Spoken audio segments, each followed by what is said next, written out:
குழந்தையும் அம்மாவின் நரைமுடியும். ஒரு காலத்தில் ஒரு சிறிய குழந்தை தினமும் அம்மாவின் முகத்தை ரசித்து பார்த்து கொண்டே இருப்பது வழக்கம். ஒரு நாள் காலை அம்மா தன் தலைமுடியை பின்னிக் கொண்டிருந்த போது குழந்தை திடீரென ஒரு புதிய விஷயத்தை கவனித்தது. அம்மாவின் மின்னும் கருப்பு முடியினிடையே ஒரு மெல்லிய நரைமுடி இருந்தது.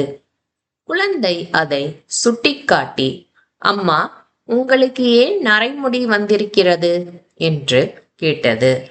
அம்மா மென்மையாக சிரித்து, நீ குறும்பு செய்யும் போதும் பொய் சொல்லும் போதும் என்னை அதிகமாக கவலைப்பட வைக்கும் போதும் என் ஒரு முடி நரையாக மாறுகிறது என்று சொன்னான்.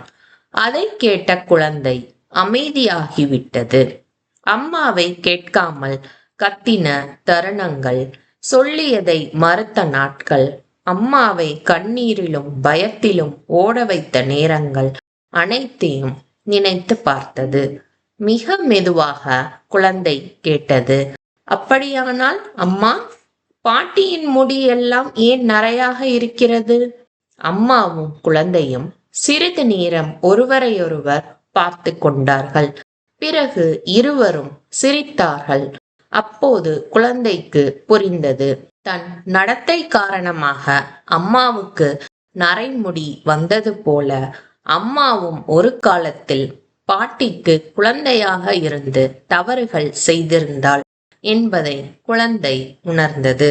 அந்த நாளிலிருந்து குழந்தை அம்மா சொல்வதை கவனமாக கேட்கவும், நல்லவராக இருக்கவும், அம்மாவுக்கு உதவவும் அதிகமாக முயன்றது.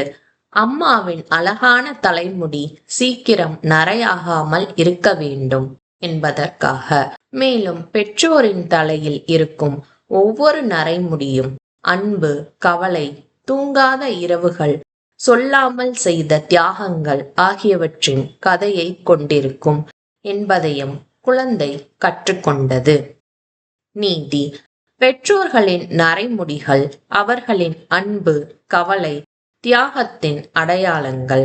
குழந்தைகள் பெற்றோர்களையும் மூத்தவர்களையும் அன்புடனும் மரியாதையுடனும் நல்ல நடத்தை மூலம் மதிக்க வேண்டும்.